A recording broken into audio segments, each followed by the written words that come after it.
أبا عبد الله يا أبا عبد الله وعلى أهل بيته الطيبين الطاهرين المعصومين المظلومين الذين أذهب الله عنهم الرجس وطهرهم تطهيرا.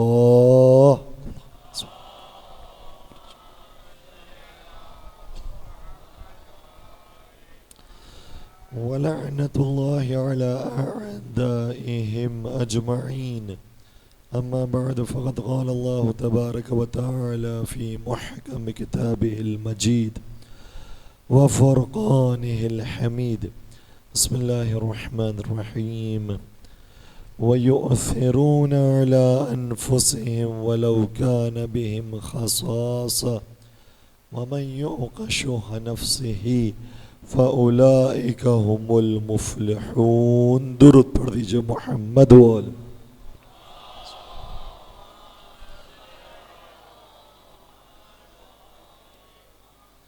میں پھر درخواست کروں گا اپنے مائک والے بھائی سے کہ بیس بالکل ختم کر دیجئے گا تاکہ آواز صحیح طریقے سے پہنچ سکے. ایک اور درود پڑھ دیجئے گا محمد وآل محمد پر.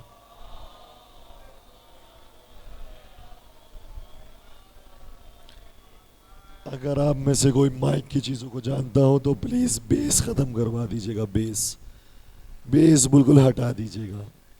ٹھیک ہے. ایک اور درود پڑھ دیجئے محمد وآل محمد پر. اللہ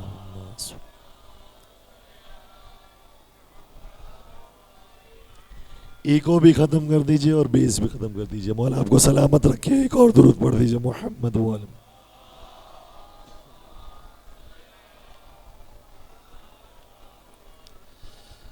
عزیزان گرامی قدر، سب سے پہلے تو میں معذرت خواہ ہوں کہ ہماری آواز کی وجہ سے آپ کو پریشانی کا سامنا کرنا پڑ رہا ہے.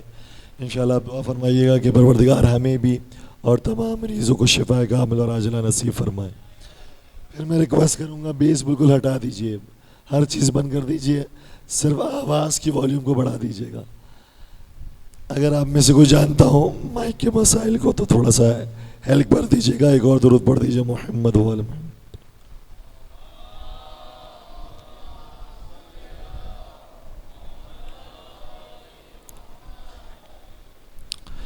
ایک اور صلوات پڑھ دیجئے عظمت محمد وآل محمد پر. اللہ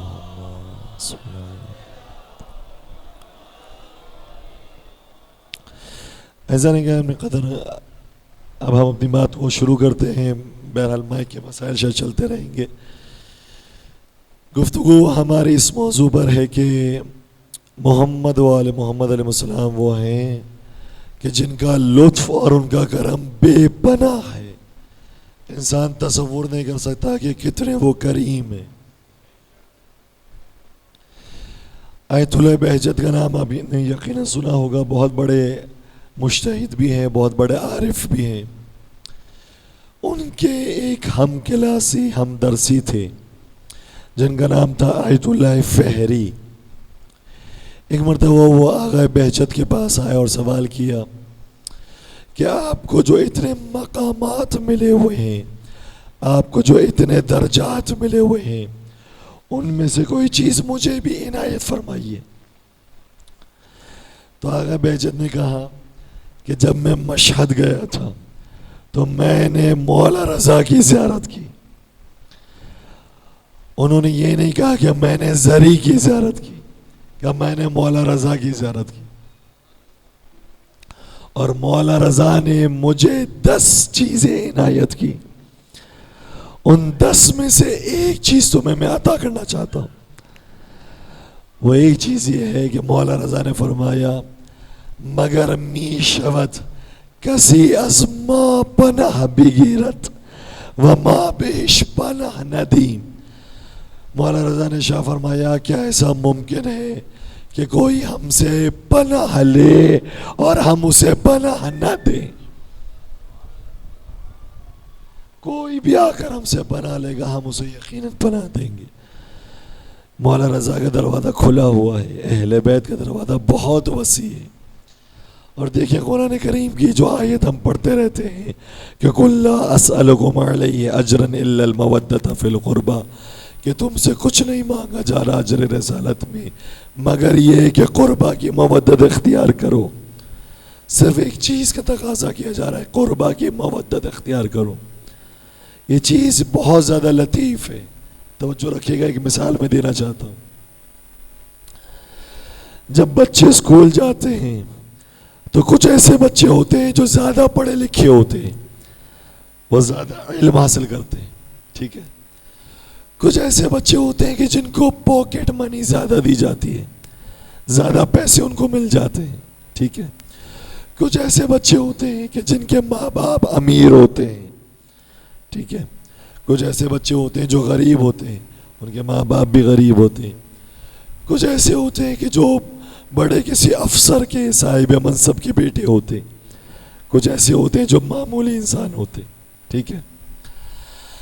اگر یہ سوال کیا جائے اسکول میں کہ کل تم میں سے سب کو 1000 روپے لے کر آنا کیونکہ ہم اسکول میں کچھ چیزوں کو رینوویٹ کرنا چاہتے ہیں، تو جو غریب ہوں گے وہ کہیں گے ہمارے پاس پیسے نہیں ہے، ہم پیسے نہیں دے سکتے. جو امیر ہوں گے وہ آسانی سے 1000 روپے لے کر آ جائیں گے. اسی طریقے سے اگر یہ سوال کیا جائے کہ کل کے دن جو سورہ بقرہ ہے وہ تم سب کو یاد کر کے آنا، تو بہت سارے ہوں گے جو کہیں گے ہم تو حافظ قرآن نہیں ہیں، ہمیں تو یاد نہیں ہے. جن کا دماغ تیز ہے وہ تو یاد کر لیں گے، لیکن جن کا دماغ کمزور ہے وہ یاد نہیں کر سکیں گے، ٹھیک ہے.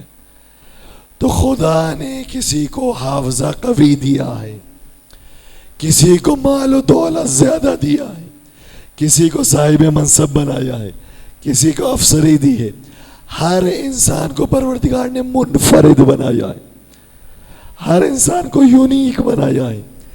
لیکن ایک چیز انسانوں کے اندر ایسی ہے جو سب میں رکھی ہے.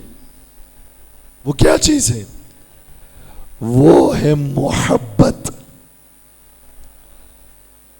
محبت کا جذبہ ایسا ہے جو ہر ایک میں رکھا ہے.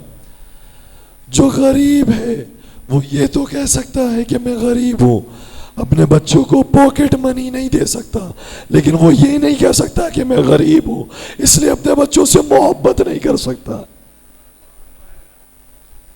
ہم نے کسی کو سن رہا ہے یہ کہتے ہوئے کہ میں غریب ہوں اپنے بچوں سے محبت نہیں کر سکتا؟ نہیں، وہ محبت کر سکتا ہے.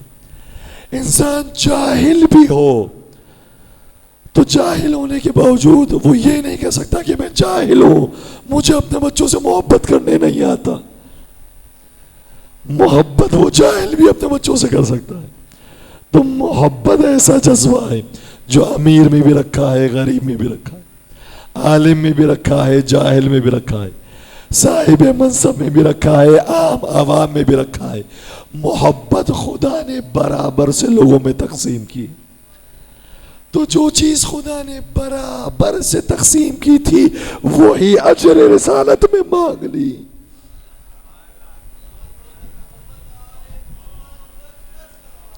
اللہ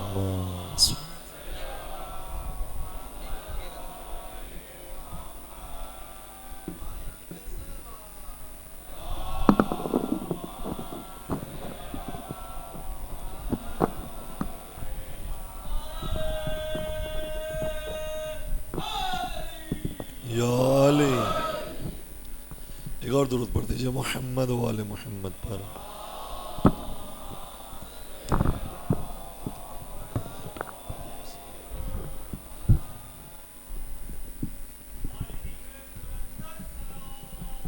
پروردگار ان کو بھی سلامت رکھے، آپ سبھی کو بھی سلامت رکھے کہ جو اس وقت کے اندر تشریف لائے ہیں اور سماعت کر رہے ہیں ہماری آواز کو. ہمیں بولنے میں دقت ہو رہی ہے، مجھے اندازہ ہے آپ کو سننے میں اس سے زیادہ دقت ہو رہی ہوگی. مولا آپ کو سلامت رکھے. ایک اور باوز بلند درود پڑھ دیجیے محمد و آل محمد.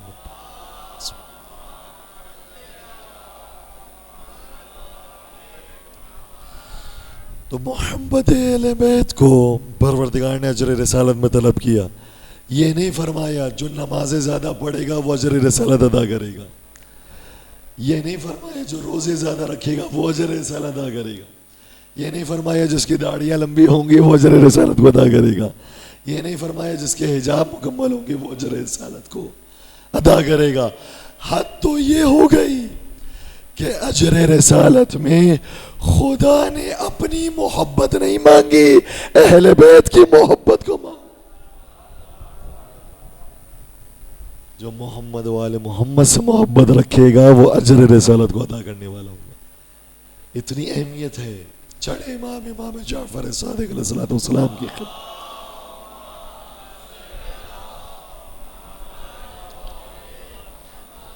ایک شخص آیا جس کا نام زرارہ ہے. امام کی خدمت میں آ کے سوال کیا، یہ اپنا رسول اللہ، معرفت پروردگار کے بعد سب سے افضل عمل کون سا ہے؟ ٹھیک ہے. امام نے جواب دیا سب سے افضل عمل نماز ہے. ٹھیک ہے، نماز بہت ضروری ہے. اس سے سوال کیا اس کے بعد؟ امام نے جواب دیا زکوٰۃ. اس نے کہا اس کے بعد؟ امام نے جواب دیا روزہ. کہا اس کے بعد؟ امام نے جواب دیا حج. کہا اس کے بعد؟ امام نے جواب دیا جہاد. کہا اس کے بعد؟ اس کے بعد؟ اس کے بعد؟ امام سمجھ گئے یہ کچھ اور پوچھنا چاہتا ہے کہ اس کا مرحلہ کب آئے گا. امام نے روک کر ارشاد فرمایا وفاتحۃ ذالک کلہ معرفتنا وخاتمتہ معرفتنا. نماز افضل ترین عبادت ہے، زکوٰۃ افضل ترین عبادت ہے، روزہ افضل ترین عبادت ہے، جہاد افضل ترین عبادت ہے.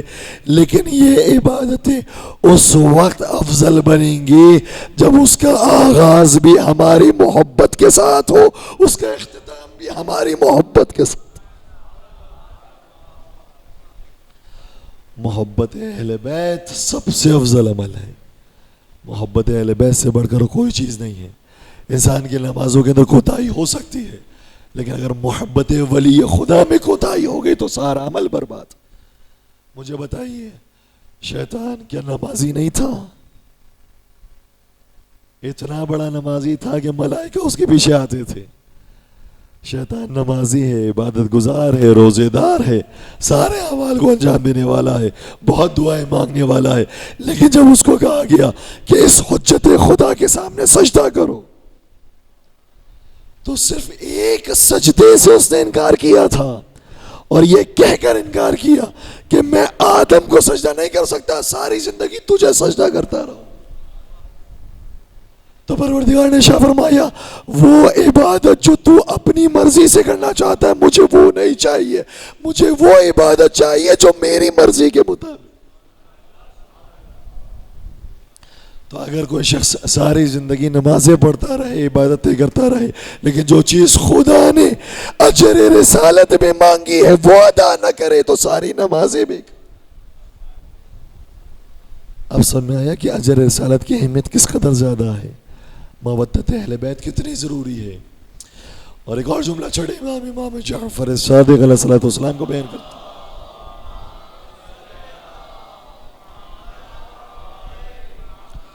مولا نے شاہ فرمایا من اراد اللہ بہ الخیر، اگر پروردگار کسی سے خیر کا ارادہ کر لیتا ہے تو قذف فی قلبہ حب الحسین وحب زیارتہ. اگر خدا کسی سے نیکی کا ارادہ کرے تو اس کے دل میں حسین کی محبت کو ڈال دیتا ہے اور مولا حسین کی زیارت کی محبت کو ڈال دیتا ہے. اور پھر آگے شاہ فرمایا اور اگر پروردگار کسی سے شر کا ارادہ کر لے تو اس کے دل میں حسین کی دشمنی کو رکھ دیتا ہے اور حسین کی زیارت کی دشمنی کو رکھ دیتا ہے. کتنے خوش قسمت ہیں ہمارا آپ کہ پروردگار نے ہم سے نیکی کا ارادہ کیا ہے. خدا نے ہمارے دلوں کو محبت حسین سے بھر دیا ہے. کتنی محبت ہے ہمیں نام حسین سے. نام حسین سے اتنی محبت ہے کہ اپنے گھروں کو چھوڑتے ہیں فرش عزا پر آتے. نہیں، اس سے زیادہ محبت. اپنا مال خرچ کرتے ہیں، نیاز تقسیم کرتے ہیں مولا حسین کے نام. نہیں، اس سے زیادہ محبت ہے. مال خرچ کرتے ہیں تاکہ کربلا مولا کی زیارت مل جائے. اتنی محبت اگر حسین کی کسی کے دل کے اندر ہو، یاد رکھ لیجئے گا پروردگار نے آپ سے نیکی کا ارادہ کر لیا. بہت بڑی بات ہے.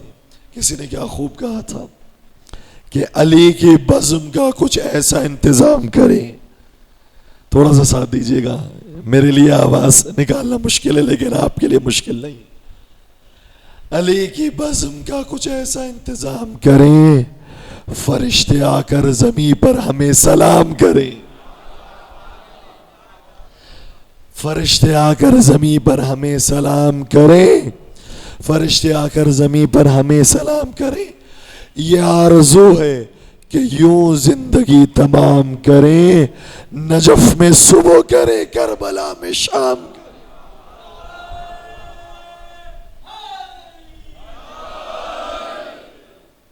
ہمارے دل محبت حسین سے بھرے ہوئے ہیں, اور اگر حسین کی محبت آ جائے تو اس سے زیادہ اور کوئی قیمتی چیز ہے نہیں دنیا میں. ایک شخص تھا, ایران کا رہنے والا تھا, کاروبار کی وجہ سے رشیا گیا. جب رشیا پہنچا, جو جا چکے ہیں جن کو معلوم ہے ان کو اندازہ ہے کہ رشیا کے جو ماحول ہے اخلاقی اعتبار سے وہ بہت خراب ہے, اور انسان جس ماحول میں ہوتا ہے, جس ماحول کا عادی ہوتا ہے, اس ماحول کے اندر رنگ جاتا ہے. کل کی گفتگو میں ہم نے عرض کرنے کی کوشش کی تھی کہ اگر انسان چاہتا ہے کہ اپنی اولاد کو گناہوں سے بچا کر رکھے تو وہ ماحول فراہم کرے کہ اس کے بعد اسے گناہ سے نفرت ہو جائے. تو جب رشیا کے ماحول میں گیا, پیسہ کمانے کے لیے گیا تھا, وہاں جانے کے بعد بگڑ گیا, وہیں کی کسی عورت سے شادی کر لی. وہ عورت عیسائی عورت تھی, شادی ہو گئی, عیسائیوں کے طریقے سے شادی کی, عیسائیوں کی رسومات ادا کی, اور عیسائی انداز میں اس نے زندگی گزارنا شروع کی. ایران کا مومن تھا, پیسہ کمانے کے لیے گیا تو عیسائی ہو گیا. زندگی گزرتی رہی, دن گزرتے رہے, یہاں تک انسان جب بوڑھا ہونے لگتا ہے تو اپنی موت کی یاد آتی کہ مر جاؤں گا تو میرا کیا ہوگا. اس نے سوچا کہ اگر مجھے اسی طرح سے موت آ گئی, اسی ماحول کے اندر, لہو و لعب کے ماحول میں, عیسائی عقیدے کے ساتھ مجھے موت آ گئی تو میرا کیا ہوگا. اس لیے دل چاہا کہ ایک مرتبہ دوبارہ سے مسلمان ہو جاؤں, لیکن اب نہ نمازیں یاد ہیں کہ نمازیں کیسی پڑھی جاتی ہیں, نہ وضو یاد ہے کہ وضو کس طرح سے کیا جاتا ہے, نہ غسل کا طریقہ معلوم ہے, نہ روزے کا طریقہ معلوم ہے. کہتا ہے میں شریعت کو بھول گیا تھا, مجھے سمجھ نہیں آیا کہ نماز کیسے پڑھوں. اکیلا کمرے میں بیٹھ کر رو رہا تھا کہ میں کروں تو کیا کروں, اپنے اسلام کو کیسے دوبارہ سے شروع کروں, کہ اچانک مجھے اسلام میں ایک چیز یاد آئی, اور اس ایک چیز کی وجہ سے میں دوبارہ سے اسلام کو شروع کرنے کے قابل ہو گیا. وہ کون سی چیز تھی؟ کہ مجھے صرف اسلام میں حسین یاد آئے, صرف حسین یاد آئے, اور حسین یاد آ گئے تو پورا دین یاد آ گیا. خواجہ اجمیری نے کیا خوب کہا تھا, شاست حسین بادشاست حسین, دی است حسین دی پناست حسین.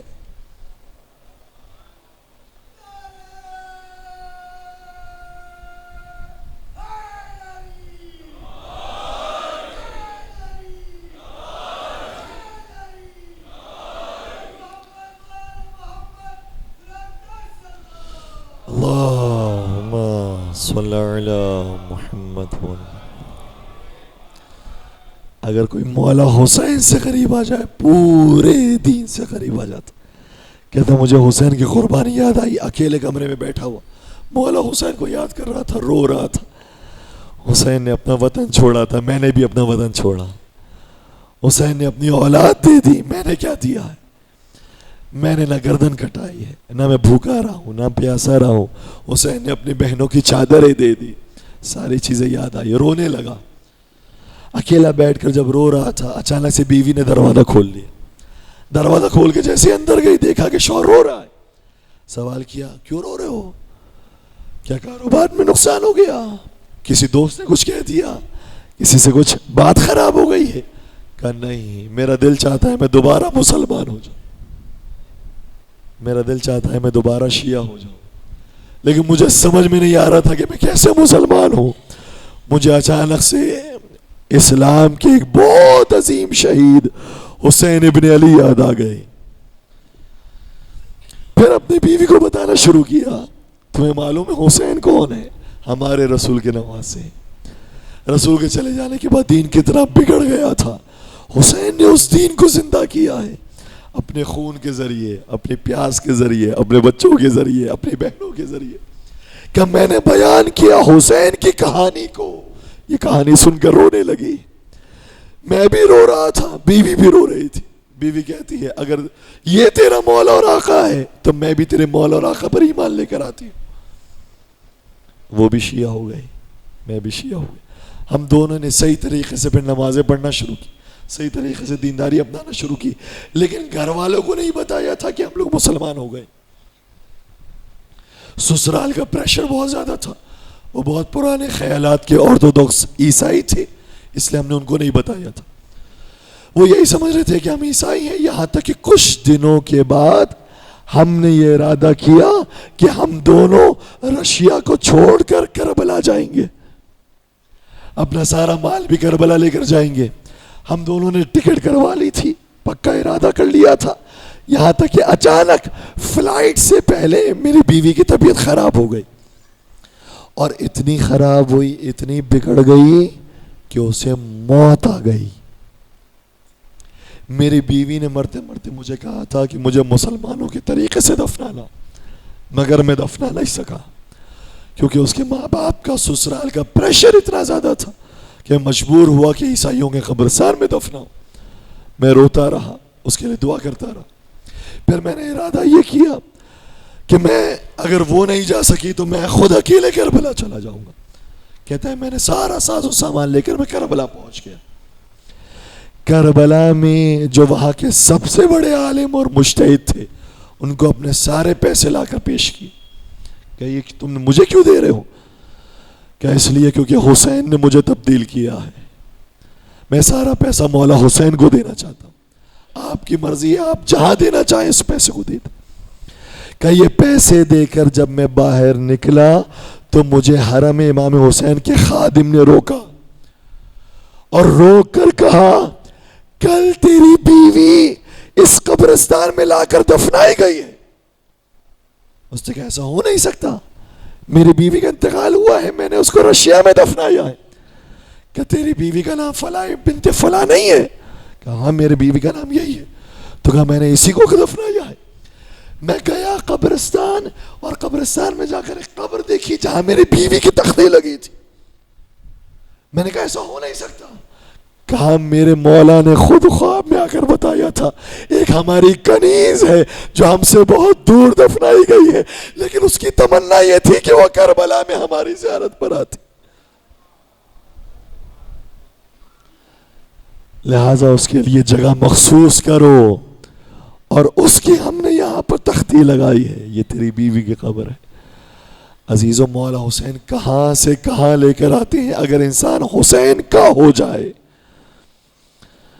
سب کچھ بھول جاتے ہیں. مولا حسین کیسی سابقہ زندگی گزاری تھی, اگر حسین کے نام پر آ گئے ہیں پھر مولا حسین کہاں سے کہاں لے جاتے ہیں. درود پڑھ دیجئے نا عظمت امام حسین صلی اللہ علیہ وسلم.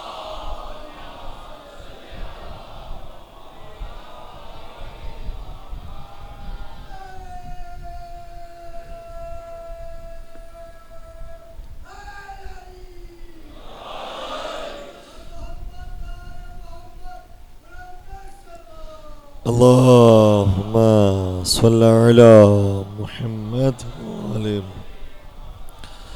ماشاءاللہ سے مولا آپ کو سلامت رکھیے.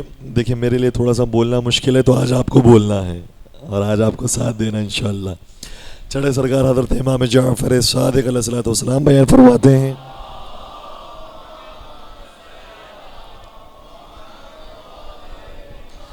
ان کے پاس ایک شخص آیا اور ہمارا سوال امام سے کیا ہے. کیا سوال کیا؟ کہنے لگا کہ مولا میرا ایک عقیدہ ہے, آپ دیکھ لیجئے کہ میرا عقیدہ صحیح ہے یا غلط ہے, آپ اصلاح فرما دیجئے. اور انسان کو چاہیے کہ اپنا عقیدہ معصومین کے سامنے پیش کرے. شاہ عبدالعظیم حسنی نے اپنے زمانے کے امام علی النقی علیہ الصلوۃ والسلام کو اپنا عقیدہ پیش کیا تھا.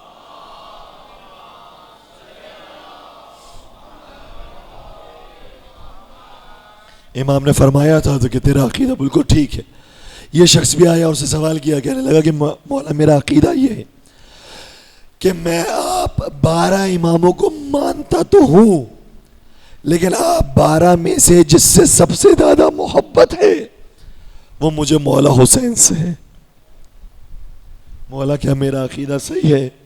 مجھے معاف کیجئے گا، آپ سے اتنی محبت نہیں ہے جتنی مولا حسین سے ہے، کسی امام سے اتنی محبت نہیں ہے جتنی مولا حسین سے۔ میرا یہ عقیدہ صحیح ہے۔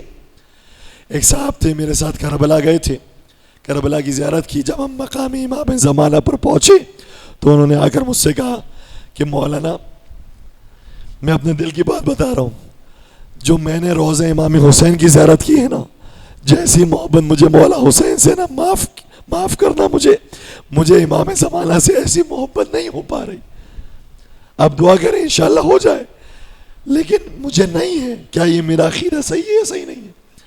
تو اس کے لیے وہی جواب ہے جو چھٹے امام کا جواب ہے۔ سنیے گا چھٹے امام کا جواب سننے کے قابل۔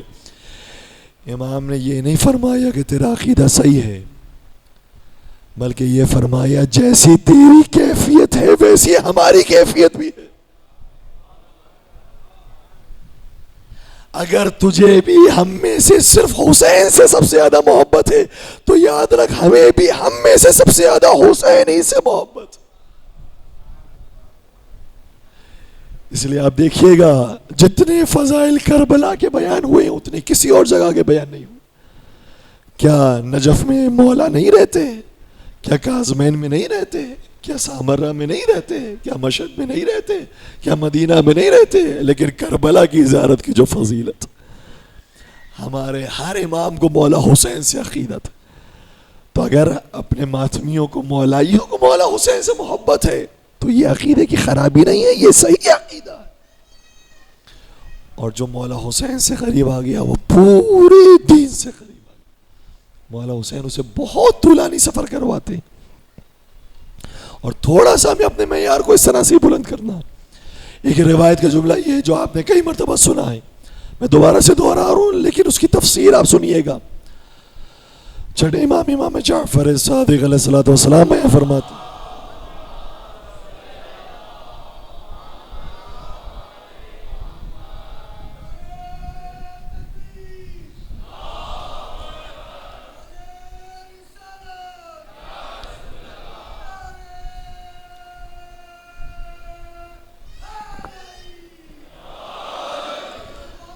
ماشاءاللہ مولا سلامت رکھے آپ کو۔ اللہم صلی علی محمد۔ آپ نے جملہ یقیناً سنا ہوگا، چھٹے سرکار شاہ فرماتے ہیں من عرف فاطمۃ بحقها فقد عرف لیلۃ القدر۔ جس نے فاطمہ زہرا سلام اللہ علیہا کی معرفت حاصل کر لی،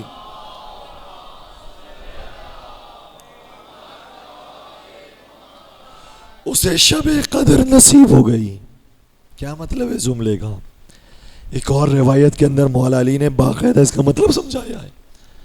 مطلب کیا سمجھایا؟ دیکھیں قرآن کی آیت یہ کہہ رہی ہے لیلۃ القدر خیر من الف شہر۔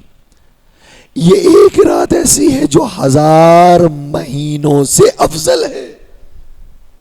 ایک رات کس سے افضل ہے؟ 1000 مہینوں سے، 1000 راتوں سے نہیں، 1000 راتوں سے نہیں، راتیں تو کم ہیں، 1000 مہینوں کی راتوں سے۔ ہر مہینے میں 30 راتیں ہوتی ہیں اور 1000 مہینوں کے اندر 30,000 راتیں ہوتی ہیں۔ یہ ایک رات ایسی ہے جو 1000 مہینوں کی راتوں سے افضل۔ اور اس کی تفسیر بھی بیان کی گئی ہے ایک اور مقام پر بھی۔ وہ تفسیر کیا ہے کہ 1000 مہینوں تک بنی امیہ نے حکومت کی تھی، لیکن 1000 مہینوں کی حکومت سے افضل اولاد زہرا کی شب عاشور کی ایک رات ہے۔ وہ ایک رات 1000 مہینوں کی بنی امیہ سے افضل ہے۔ صحیح ہے، یہ ایک تفسیر ہے۔ دوسری تفسیر کیا ہے؟ دوسری تفسیر یہ ہے، مولا متقیان سے سوال کیا گیا مولا یہ بتائیے شب قدر میں انسان عمل انجام دیتا ہے، کون سا عمل انجام دے؟ فرمایا عمل صالح کرے، کوئی بھی عمل انجام دے گا اس ایک عمل کا ثواب 1000 مہینوں کے عمل سے افضل ہو جائے گا۔ پھر امام نے شاہ فرمایا، سنیے گا، امام نے شاہ فرمایا، اور اگر کوئی شخص ہم اہل بیت کی محبت کے ساتھ انجام دیتا ہے عمل، تو اس کا عمل شب قدر کے برابر ہو جائے گا۔ جیسے فاطمہ زہرا کی محبت آنے سے انسان شب قدر کو پا لیتا ہے، تو ہم اہل بیت کی محبت حاصل کر لینے سے شب قدر کو پا لیتا ہے۔ اگر آج بھی کوئی محب اہل بیت عمل انجام دیتا ہے، اس کا ایک عمل 1000 مہینوں کے عمل سے افضل ہو۔ اپنے عمل کو پہچانیے، کیا مقام ہے اہل بیت کی محبت کے ساتھ عمل انجام دینے کا۔ اللہ اکبر۔ دوسرے بھی نمازیں پڑھتے ہیں، اور تعجب تو اسی کو ہے کہ دوسرے کہ جن کو اتنا ثواب نہیں ملنے والا وہ نمازوں پر نمازیں پڑھ رہے ہیں، اسے 2 بار سجدے کر رہے ہیں وہ عبادتوں کے لیے، اور وہ جس کے اندر کھڑا رہنے کا حکم نہیں دیا ہو اس کے لیے بھی کھڑے ہو جاتے ہیں، اور وہ کہ جن کے لیے ثواب کی سبیل لگا دی ہے مولا نے۔ یہ ہے نظر مولا نیاز حسین کہ انسان ایک عمل انجام دے اور اس ایک عمل کا ثواب 1000 مہینوں کے عمل سے بڑھ جائے۔ ایک درود پڑھ دیجئے گا محمد و آل محمد۔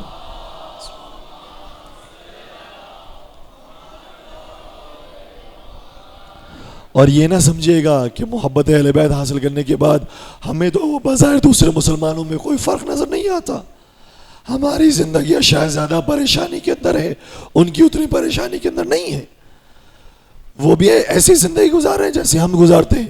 ہم مولا عباس کا علم بھی اٹھاتے ہیں، ہم تعزیہ بھی اٹھاتے ہیں، ہم ماتم بھی کرتے ہیں، ہم مجلس میں بھی آتے ہیں، ہم عزاداری بھی کرتے ہیں، وہ یہ تو کوئی کام نہیں کرتے، پھر بھی ان کی زندگی ویسی ہے جیسی ہماری زندگی نہیں۔ عزیزوں، یہ دنیا کے حجابات ہیں جس کی وجہ سے ہم دیکھ نہیں پا رہے ہیں معصومین کی رحمت کو۔ آج بارش نازل ہوئی تھی نا، آج شدید بارش نازل ہوئی تھی یا نہیں ہوئی تھی؟ اس بارش سے پہلے بھی خدا کی رحمت برس رہی تھی، لیکن ہم بارش کو خدا کی رحمت کہتے ہیں کیونکہ یہ ظاہری طور پر ہمیں نظر آ رہی ہوتی ہے، ورنہ خدا کی رحمتیں ویسے ہی برستی رہتی ہے، بارش کی ضرورت نہیں ہے۔ اسی طرح سے معصومین کی رحمتیں آپ پر مسلسل برستی رہتی ہیں، اور کبھی کبھار کسی پریشان حال مومن کی حضرت عباس ایسے پریشانی حل کرتے ہیں، پھر اسے ظاہر ہوتا ہے کہ ہاں مولا کی طرف سے میرے اوپر بارشیں برس رہی ہیں۔ کبھی کبھار ایسے واقعات پیش آتے ہیں، اور آپ ہی کے شہر کراچی کے اندر ایسے ایسے واقعات مومنین نے مجھے بیان کیے۔ ہم کبھی ایران کے واقعات بیان کرتے ہیں، کبھی عراق کے واقعات بیان کرتے ہیں، لوگ سمجھتے ہیں کہ صرف مولا ایران اور عراق میں رہتے ہیں، ٹھیک ہے، ایسی بات نہیں ہے، مولا پاکستان کے شیعوں کے بھی مسائل حل کرتے ہیں، لیکن ہم جلدی سے بھول جاتے ہیں، ہم اس کو کتاب کے اندر لکھتے نہیں ہیں، ڈاکومنٹیشن نہیں کرتے ہیں۔ ایرانی لوگ اس کو کتاب کے اندر لکھتے ہیں تاکہ بعد میں واقعہ سنایا جائے، لوگوں کو بتایا جائے، لیکن ہمارے ہاں ڈاکومنٹیشن نہیں ہے۔ میں ایک مجلس سے باہر نکلا، جو شخص مجھے گھر تک ڈراپ کرنے کا کام کر رہا تھا اس نے خود مجھے یہ واقعہ سنایا کہ 40 پر جب میں مولا کی زیارت پر گیا تو میرا ارادہ یہ تھا کہ میں عراق کے بعد ایران کی زیارت پر بھی جاؤں گا۔ مولا کی میں نے کربلا میں زیارت کر لی، لیکن آخری دنوں میں بہت شدید بیمار ہو گیا، اتنا بیمار ہوا کہ آخری 3 دن تک میں اپنے ہوٹل کے کمرے میں رہا اور مولا کی زیارت بھی نہیں کر سکا، اتنا شدید بیمار۔ آخری دن جب آیا مجھے پتا نہیں تھا مجھ میں حوصلہ ہے کہ میں ایران جاؤں یا میں پاکستان چلا جاؤں۔ میں نے سوچا آخری دن ہے، مولا کی ایک مرتبہ زیارت کر لے، اچھی بات نہیں ہے کہ مولا کی زیارت کیے بغیر، ودا کیے بغیر میں پاکستان چلے جاؤں۔ آخری زیارت کرنے کے لیے مولا کے حرم میں گیا، کہ رات کا وقت تھا، میں جب مولا کے حرم میں گیا تو مولا کے زری کو دھویا جا رہا تھا، اور پانی ڈالا جا رہا تھا. میں نے کہا یہ تو بڑے شرف کی بات ہے, خلوت ہے, زری خالی ہے, میں بھی چلے جاتا ہوں. اور میں بھی اسی لائن میں لگ گیا جہاں پر وہ ایک ایک کر کے ہمیں بھی جھاڑو دے رہے تھے, ہمیں بھی پوچھا دے رہے تھے کہ تم بھی آؤ, مولا کی نظافت کرو, مولا کے حرم کو صاف کرو. میں بھی اس لائن میں لگ گیا. کہا میں بہت پیچھے لگا ہوا تھا, اور جو خادم ایک ایک کو بلا رہا تھا اس نے مجھے دیکھا, سب کو چھوڑ کر کہا تم آؤ, اور آ کر مولا کے حرم کو صاف کرو. کہ یہ تو میری خوش نصیبی تھی. میں نے فوراً سے وہ پوچھا لیا اور صاف کرنا شروع کیا. خود بخار میں تھا, پورا بدن گرم ہو رہا تھا, اور میرے لیے ٹھنڈا پانی مضر تھا, لیکن نہ جانے کیا شوق تھا, کیا عشق تھا. میں مولا کے حرم کو دھوتا جا رہا تھا اور مجھے ٹھنڈا پانی لگ رہا تھا, لیکن کوئی بیماری محسوس نہیں ہو رہی. میرا پیر ٹھنڈا ہو گیا, یک ہو گیا. بخار والے آدمی کے لیے مناسب نہیں ہوتا ٹھنڈا پانی. کہ میں دھوتا رہا سکون سے, میرا پیر گویا اکڑ جانا چاہیے تھا, لیکن ٹھنڈک محسوس ہو رہی ہے, پانی میں پیر حرکت کر رہے ہیں, اور میں مولا کی زیارت کر رہا ہوں. کہ ایسی سکون کے ساتھ زیارت میں نے زندگی میں کبھی نہیں کی. اور پھر زیارت کرنے کے بعد جب میں ہوٹل آیا ہوں تو مجھے سکون کی نیند آئی. جب میں سو کر صبح اٹھا تو قافلے والے تو تیاری میں تھے کہ مجھے اپنے ساتھ پاکستان لے کر جائے, لیکن جب میں صبح اٹھا ہوں وہ میری حالت دیکھ کر حیران ہو گئے, اور انہوں نے کہا کہ نہ تجھے کھانسی ہے نہ بخار ہے, کچھ بھی نہیں ہے. اور میں نے خود ایسا محسوس کیا کہ جیسے میں مولا کے حرم سے نہیں آیا ہوں بلکہ میں شفا خانے سے شفا لے کر آیا ہوں.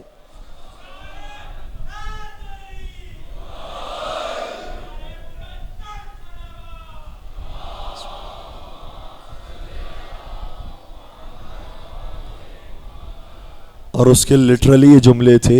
کسی نے کہا میں آپ کے لیے چائے لے کر آؤں, گرم لے کر آؤں. اس نے کہا نہیں, میری طبیعت اتنی ٹھیک ہو گئی ہے, میرے لیے کولڈ ڈرنک لے کر آؤ. کہاں بخار, 3 دن کا شدید تپ اور بخار. مولا کی ایسے زیارت ہوئی, شفا مل گئی. تو کبھی کبھار رحمت کی بارشیں ہوتی ہیں, ہم محسوس نہیں کر پا رہے ہوتے ہیں, اور ہمارے اور آپ کے درمیان ایسے لوگ موجود ہیں, خدا آپ کے ساتھ کئی مرتبہ واقعات پیش آئے ہوں گے, لیکن ہم اسے لکھتے نہیں ہیں. ہم مجبوراً کبھی ایران کے مومن کا واقعہ سنا رہے ہیں, کبھی عراق کے مومن کا واقعہ سنا رہے ہیں. تو ایسا نہیں ہے کہ مولا صرف ایران اور عراق کے مومنین کے مولا ہیں, وہ ہمارے آپ کے بھی مولا ہیں.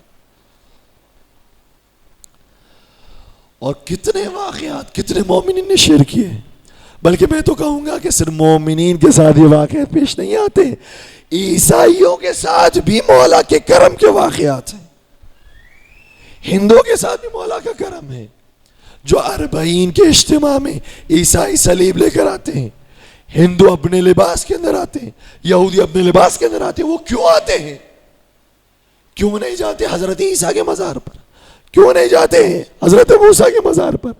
کیوں نہیں جاتے حضرت ابراہیم کے مزار پر؟ کیوں نہیں جاتے کسی اور ولی خدا کے مزار پر؟ کیونکہ ان کے ساتھ یا ان کے بزرگوں کے ساتھ ایسا ہی واقعہ پیش آیا ہوتا ہے کہ جیسے مومن کے ساتھ واقعہ پیش آئے ہوتے. ان کو یا ان کے کسی بزرگ کو مولا نے شفا دی ہوتی ہے. بہت سارے ایسے ہندو برادری کے اندر موجود ہیں لوگ جن کو اولاد نہیں ہو رہی تھی, لیکن آئے, انہوں نے مولا غازی عباس کی یا مولا حضرت علی اصغر علیہ السلام کی رسم کو پورا کیا. ہندو تھے لیکن مولا علی اصغر نے انہیں اولاد عطا کی. تو یہ جو ہندو آتے ہیں بلا وجہ نہیں آتے, ان کے اوپر کرم ہوا ہے اس لیے آتے. بہت زیادہ رحمت کی بارشیں اور برسات آپ کے اوپر آتی ہے. بس عزیزوں, میرے پاس ابھی بہت زیادہ طاقت ہے کہ میں مسلسل آپ کے سامنے بیان کروں, لیکن بات ایک مرحلے تک پہنچ گئی کہ اہل بیت کی محبت سب سے بڑا تحفہ ہے. اس سے بڑا کوئی اور عقیدہ, اس سے بڑی کوئی اور محبت ہو نہیں سکتی. اس کو تھام کر رکھیے گا. آج میں وہ روایت آپ کی خدمت بیان کروں. شب عاشور اصحاب امام حسین کا کتنا بلند مقام ہے. چراغ گل کیے تھے, کوئی کہیں نہیں گیا تھا نا, لیکن یہ روایت سنیے گا. شہزادی زینب کبریٰ سلام اللہ علیہا اپنے بھائی مولا حسین سے گفتگو کر رہی ہیں اور فرمانے لگی بھیا تم نے اپنے ساتھیوں کا امتحان تو لے لیا ہے نا, ان کو چیک تو کر لیا ہے نا, کل ایسا نہ ہو کہ قربانی کا دن آ جائے تو یہ سب فرار کر جائے. مولا نے یہ باتیں سنی, کہا نہیں بہن زینب اطمینان رکھو, میرے جانثار صاحب ہیں. لیکن اس گفتگو کو ایک صحابی نے سن لیا اور سننے کے بعد حبیب ابن مظاہر کے پاس آئے, کہنے لگے حبیب غضب ہو گیا, علی کی بیٹی کو ہماری وفاداری پر یقین نہیں ہے, وہ یہ سمجھ رہی ہے کہ کل ہم میدان چھوڑ کر چلے جائیں گے, ہمیں اپنی وفاداری کا ثبوت پیش کرنا ہے, ہم کیا کریں. جناب حبیب نے سارے انصار کو جمع کیا, سارے اصحاب کو جمع کیا, کہنے لگے اے جوانان بنی ہاشم ہمیں تم سے مطلب نہیں ہے, تم تو اولاد رسول ہو, یہ ہمارا اور بی بی کا معاملہ ہے. گئے یہ بی بی کے خیمے کے قریب اور خیمے کے پاس جا کر جب کھڑے ہو گئے مولا حسین باہر تشریف لائے, کہنے لگے یہ کیا غضب ہے, تمہیں معلوم نہیں ہے بیویوں کا خیمہ ہے, تم یہاں کیا کرنے آئے ہو. کہ مولا ہمیں یہ خبر ملی ہے کہ آپ کی بہن کو ہماری وفاداری پر یقین نہیں ہے, اگر انہیں یقین نہیں ہے تو ان سے جا کر کہہ دے ہم کل کے آنے کا انتظار نہیں کریں گے, اگر آج رات حکم کرے تو آج رات ہی اپنے سر کو تن سے جدا کر کے پیش کر دے. یہ تھے مولا کے اصحاب اور انصار. تو مجھے کہنے دیجئے جب بی بی کے سامنے اصحاب کی وفاداری کی یہ کیفیت ہے تو خود بی بی کی اولاد کی وفاداری کی کیا کیفیت ہوگی.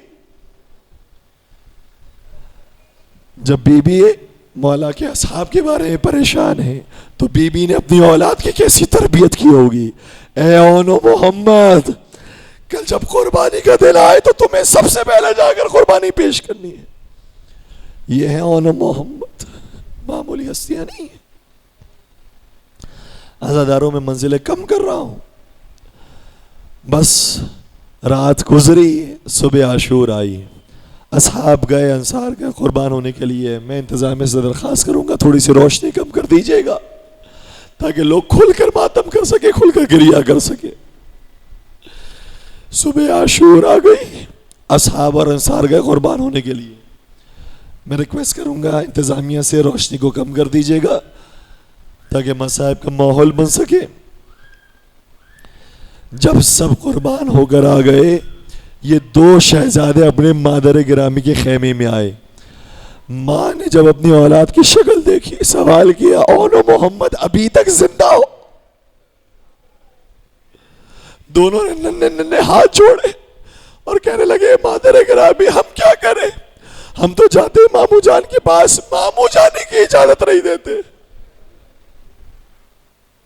ارباب منبر یہ کہتے ہیں بی بی نے اپنے بھیا کو بلایا, مولا حسین بی بی کے خیمے میں تشریف لائے.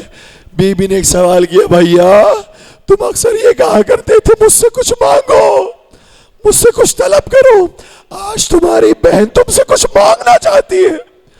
کہا بہن مانگو, کیا مانگنا چاہتی ہو. کہ اگر آپ وعدہ کر چکے ہیں تو مانگنا یہ چاہتی ہوں کہ میرے بچوں کو مرنے کی اجازت دے دیں.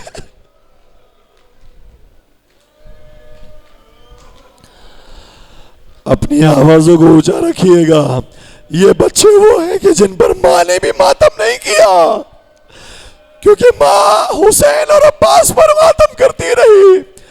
اپنی آوازوں کو اونچا کیجیے گا تاکہ بی بی زینب کبریٰ راضی ہو جائے. وعدہ کر چکے تھے اس لیے دونوں شہزادوں کو جانے کی اجازت دے دی. دونوں شہزادے بختل کی طرف روانہ ہوئے. کسی نے کیا خوب کہا, زینب کے لال رن کی فضاؤں پر چھا گئے. زینب کے لال رن کی فضاؤں پر چھا گئے. کچھ پل میں لشکروں کے قدم لڑکھڑا گئے. گھبرا کے شمر نے عمر سعد سے کہا حیدر کے ساتھ کیا جعفر تیار آ گئے. ایسی جنگ کی کہ لوگوں کو حیدر کرار یاد آ گئے, لوگوں کو جعفر تیار یاد آ گئے. مولا نے سبحان اللہ کہا ہوگا, مولا نے شاباش دی ہوگی, مگر ایک وقت وہ آیا جب مولا محمد زمین کربلا پر گرے, آواز دی مامو جان مدد کو آئی. ایک طرف سے غازی عباس چلے, دوسری طرف سے مولا حسین چلے, دونوں کی لاشوں کو اٹھایا اور لاشوں کو اٹھانے کے بعد خیمے پر لے کر آئے. خیمے پر ایک بی بی ایسی ہوتی تھی جو ہر آنے والے لاش کا استقبال کرتی تھی, مگر اب وہ بی بی دکھائی نہیں دیتی. وہ بی بی کہاں چلی گئی؟ سنیں گے وہ بی بی کون ہے؟ وہ بی بی اون محمد کی ماں زینب کبریٰ. بی بی کسی خیمے کے گوشے میں جا کر سجدے معبود انجام دیتی ہے. مالک تیرا احسان, ہم غریبوں کی قربانی کو قبول کر لیا. بس جب قربانی پیش کر دی, اس کے بعد بی بی نے کبھی اپنے بچوں کا ماتم نہیں کیا. جب ماتم کیا تو کہا یا حسین, جب ماتم کیا تو کہا یا عباس. یہاں تک کہ جب شام میں کٹے ہوئے سروں کو واپس کیا گیا تو گو کٹے ہوئے سر ایسے آئے جس کے احترام میں کوئی نہیں اٹھا, جس کو لینے کے لیے کوئی نہیں اٹھا. لانے والی نے کہا کیا اس کی ماں زندہ نہیں ہے؟ شہزادی نے کھڑے ہو کر کہا اس کی ماں تو زندہ ہے, مگر یہ اپنے حسین کا ماتم کرے, یہ اپنے عباس کا ماتم کرے. آوازادارو, جس بی بی نے اون محمد کا ماتم نہ کیا, انہوں محمد کی شبیہ اور تابوت کو اٹھاؤ اور بی بی کو پرسہ پیش کرو. یاد یا محمد.